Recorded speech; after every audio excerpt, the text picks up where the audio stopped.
Itulah dia kisah rakyat Malaysia, makanan tradisi etnik Vai yang berada di Bintulu, Sarawak. Seterusnya penonton, kita akan lihat tentang perkongsian agihan zakat Mains yang bersama kita hari ini Tuan Mahathir Ali, Ketua Penolong Pengarah Majlis Agama Islam Negeri Sembilan, bahagian agihan. Assalamualaikum, selamat pagi Tuan. Waalaikumsalam. Sihat ya? Sihat, Alhamdulillah. Alhamdulillah. Sihat ya? Sihat, Alhamdulillah. Saya pakai baju hijau kan. Tanda solidariti kita bersama rakyat Palestin. Okey, zakat itu merupakan rukun Islam. Dan kalau kita lihat, jadi apakah sumber pensyariatan yang dijadikan sebagai rujukan dalam pengurusan agihan zakat ini sebenarnya Tuan?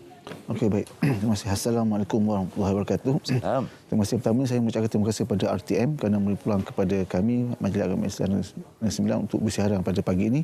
Dan topik ataupun persoalan yang kita nak bicarakan pada pagi ini berkait dengan agihan zakat. Di Majlis Agama Islam Negeri Sembilan ada dua di peranan yang dibagikan, satu kutipan, satu agihan. Dan hari ini kita akan bicara tentang agihan. Dan dalam Al-Quran sejelasnya telah termaktub seperti firman Allah Ta'ala dalam surah At-Taubah ayat 60, ayat ke-60, dah jadi hukum, jadi sandaran, jadi asas kami di Majlis Agama Islam Sembilan untuk mengagih zakat ini kepada 8 golongan asnaf. 8 golongan asnaf ini yang menjadi keutamaan.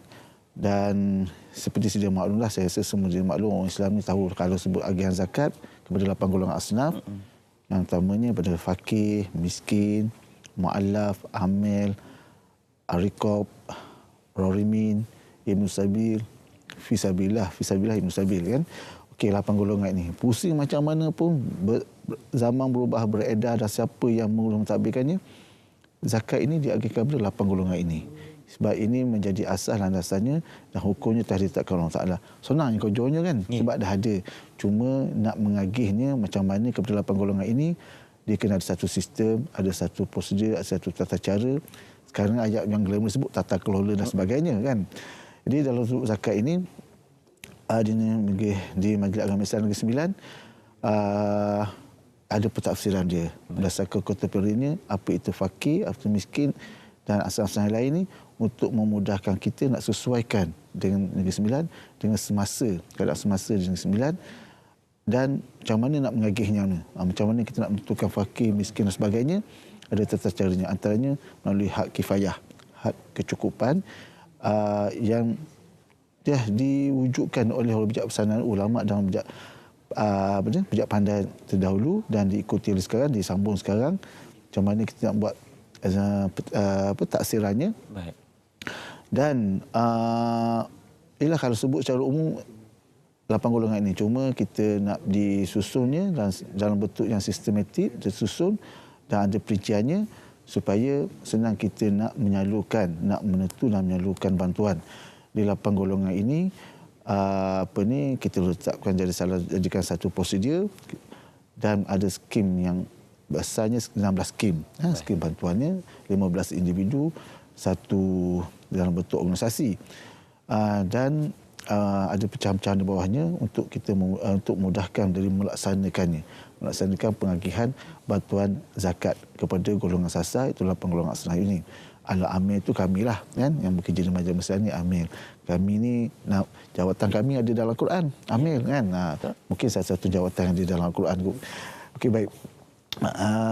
Dan apabila sebut Majlis Agama Islam Sembilan, ialah satu institusi, satu badan yang diberi amanah, diberi tanggungjawab untuk mengurus potensi zakat, potensi kutipan zakat, serta mengagihkan secara efisien, efektif, berkesan berdasarkan tuntutan syarak. Tuntut syarak. Jadi kita mengagihkannya. Jadi Negeri Sembilan ini, kalau perstrukturan yang berlaku bermula pada 2019 sampai sekarang ni, melalui fasa-fasa perubahan dan penambahbaikan, telah digabungkan kutipan dan agihan ini sebuah satu bumbung. Dulu berasingan. Dulu kutip oleh anak syarikat itu Pusat Zakat Negeri Sembilan, diagihkan oleh Baitul Mal. Sekarang ini digabungkan, kita menggunakan Majlis Agama Islam Negeri Sembilan. Di situlah kita di bawah satu bumbung mengutip dan mengagihkannya. Baik, okey. Dan kalau kita lihat sekarang ini, walaupun zaman akan berubah nanti, tetap 8 golongan yang sama akan menerima zakat itu. Betul. Dan kalau kita nak lihat tentang pendekatan kaedah yang diambil oleh Main sendiri untuk kita mengagihkan zakat ini, bagaimana sebenarnya? Okey, pendekatannya, kalau kita tengok objektifnya ialah meningkatkan tahap hidup golongan asnaf dalam semua bidang kehidupan. Dari segi kebajikannya, kerohaniannya, ekonominya, kesihatannya, pendidikan dan sebagainya yang menepati maqasid syariah. Jadi dia satu instrumen jaminan sosial, dan juga ekonomi. Di samping itu juga ialah membantu pembangunan ummah dalam syiar Islam yang dalam segi pendekatannya mengikut prinsipnya dia kena segera, fauran segera, lepas tu mesti amanah dan accountability, adil, lepas tu menyeluruh, keutamaan, dan dia mesti ada juga satu siasatan dan juga taksiran. Kalau tengokkan dari segera ni, maksudnya dapat terus agih, terus segalanya, kan? Antara segalanya. Jadi kami, insya-Allah, dalam masa 30 minit, di mana yang pergi ke kaunter Mains, yang ada dapat di Mains, ada 12 kaunter agihan. InsyaAllah dalam masa 30 minit kita dapatkan selesaikan bantuan, terutama bantuan segera. Bantuan segera. Contohnya nak tambang balik Yunus Abil, kan? Ke satu destinasi yang mana musafir terkandas nak menuju ke satu destinasi yang ada tujuan yang baik, kan? Jadi dia terputus bekalan. Dalam masa 30 saat, bawah 30 saat kita boleh bagi hulukan bantuan segera, kan? Juga bantuan dapur dan sebagainya. Itu dalam antara prinsip yang perlu ada itu segera. Accountability dan amanah. Kami sering setiap tahun di audit. Semalam ada mesyuarat penutup audit, kan, dari Jabatan Audit Negara, audit untuk melihat tata cara, tata kelola, telus dan sebagainya yang amanah dan accountability supaya menepati dan tidak berlaku satu kebocoran, kepincangan dan sebagainya, kan. Itu antaranya. Itulah 6 prinsip yang ada di mana perlukan kita untuk mengagih zakat kepada golongan sasar.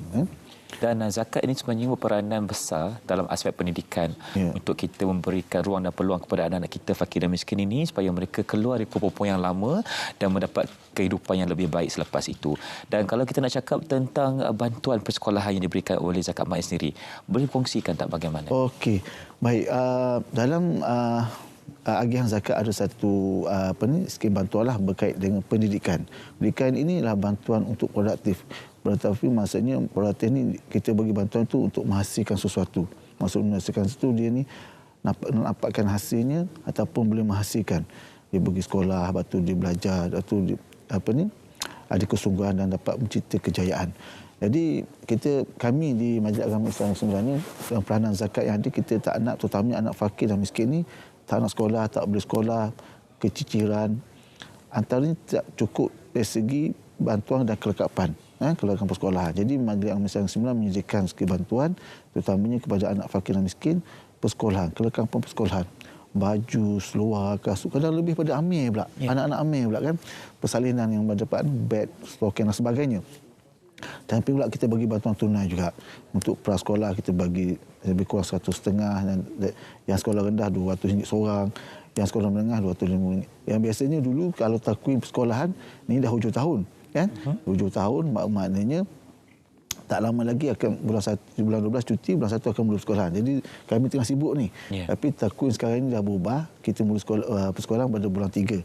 Namun bulan 12 ni kita akan cuba nanti untuk promosi iklankan, hebahkan untuk permohonan-permohonan terutama untuk fisabilillah. Kita juga bantuan untuk persekolahan fisabilillah yang pendapatan 4,000 ke bawah. Betul. Kan? Yang mana tak mencukupi. Biasanya petang nak sekolah ni dia akan terjejas sikit. Kalau bulan lain mungkin distabil sebab perbelanjaan akan bertambah, terutama anak yang ramai pula. Jadi nak menyediakan perbelanjaan dan kelengkapan sekolahan anak ni, dia akan jadi memerlukan perbelanjaan yang lebih kat situ. Itu antaranya lah. Okey. Tuan, untuk kita menggalakkan bidang keusahawanan dalam golongan fakir dan miskin ini, apa antara peranan Mains untuk memberikan zakat kepada mereka untuk mereka memajukan diri mereka selepas ini? Okey, untuk keusahawanan salah satu juga bantuan yang produktif. Kita banyak bantuan, antaranya bantuan dalam bentuk peralatan, mesin, kemudahan untuk menjalankan keusahawanan ni. Di samping bantuan-bantuan untuk segi modal pusingan.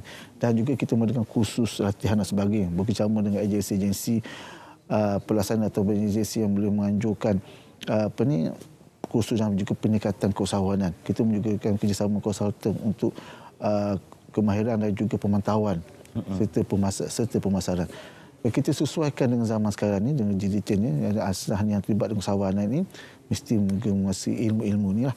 Ilmu berkait dengan usahawan digital sekarang ni. Itu sebab sekarang ni ialah beralam mayanya, hujung jarinya dan sebagainya. Dan itulah untuk kita bantu meningkatkan pendapatan ataupun meningkatkan jaya diri kepada asnaf supaya dia keluar ataupun boleh berdikari, tak bergantung lagi pada bantuan. Baik. Itu antaranya lah. Okey. Kabar baik kepada rakyat Negeri Sembilan apabila MAIN sendiri memberikan barangan asas secara cashless. Betul? Jadi kalau kongsikan tentang perkara ini, apa yang perlu kita tahu dan bagaimana untuk mendapatkan barangan asas seperti ini? Okey, baik. Kita baru mula pada bulan Oktober yang lalu satu pendekatan ataupun transformasi perubahan yang dilakukan daripada sistem konvensional kepada sistem bayaran tanpa tunai ataupun sistem tanpa tunai ini, di mana asnaf fakir miskin mereka menerima bantuan bulanan tunai dan sama ada tambahan bantuan barang dapur keperluan asas. Antaranya asnaf fakir miskin ini boleh menambil barang atau menurun barang di kedai panel lantik dengan membawa IC saja, kad pengenalan, dan kad pengenalan ini dia akan dia mengambil barang dan hanya bawa kad pengenalan, dia akan tebus melalui sentuh di terminal yang disediakan kedai panel. Jadi alhamdulillah atas pertambahan kutipan zakat bagi keluarga yang sisi rumah 3 ke bawah akan dapat RM100 dan 4 ke atas sisi rumah akan mendapat RM200 untuk barang keperluan asas ni lah. Dan mungkin kan kita dah hujung ni kan, saya nak tambah sikit lagi lah. Silakan, apa tu penutupnya kan. Sekarang kita tengah kuat kempen Solidariti. Hari ni hijau. Saya semalam baju hijau. Hari nak pakai hijau. Takut sama. Tersedar lambat kempen tu. Jadi takut berulang baju yang sama hijau. Jadi kempen kuat, kita boleh menjadikan galakan dan semangat kan. Contoh sekarang ni Solidariti Palestin. Jadi kami juga kempen untuk menunaikan zakat di Majlis Agama Islam Negeri Sembilan. Ni dah masuk timur laut. Betul. Mungkin dah masuk musim hujan dan biasanya di Malaysia ni termasuk juga di Negeri Sembilan akan berlaku biasanya hujan yang lebat, air melimpah, banjir dan sebagainya, akan berlaku rumah yang kena air atau berlaku tanah runtuh ataupun kerosakan dan sebagainya. Kita ada bantuan, insya-Allah kami bersedia. Dan pada sama musim hujung tahun ini juga kita juga ada 9.5 lagi untuk menghabiskan tahun 2023 ni kempen bayar zakat. Kan boleh bagi kaunter-kaunter zakat di Negeri Sembilan, ada 12 kaunter untuk menaikkan zakat, dan kita ada juga bayaran secara dalam talian www.mains7zakat7.biz kan, boleh layari website MAINS yang boleh layari website di situ, boleh pilih nak bayar jenis zakat dan jenis bentuk bayaran kan, FPS dan sebagainya. Sekarang dah banyak. Yang mana kemudahan yang kita berikan kepada nak keluar takut hujan lebat apa semua kaunter boleh bayar dalam hujung jari saja. Banyak kemudahan yang silakan. Baik, terima kasih diucapkan kepada Tuan Mahdi Ali, Ketua Penolong Pengarah Bahagian Agihan Majlis Agama Islam Negeri Sembilan, perkongsian agihan zakat oleh MAIN sendiri. Kita sebagai seorang umat Islam perlulah untuk kita menaikkan tanggungjawab kita untuk menaikkan zakat dengan baik, dan kerana kita akan agih kepada 8 golongan seperti yang diungkapkan oleh Tuan Mahdi sebentar tadi. Seterusnya, penonton Selamat Pagi Malaysia, kita akan berhenti berehat seketika. Teruskan bersama kami dalam Selamat Pagi Malaysia selepas ini.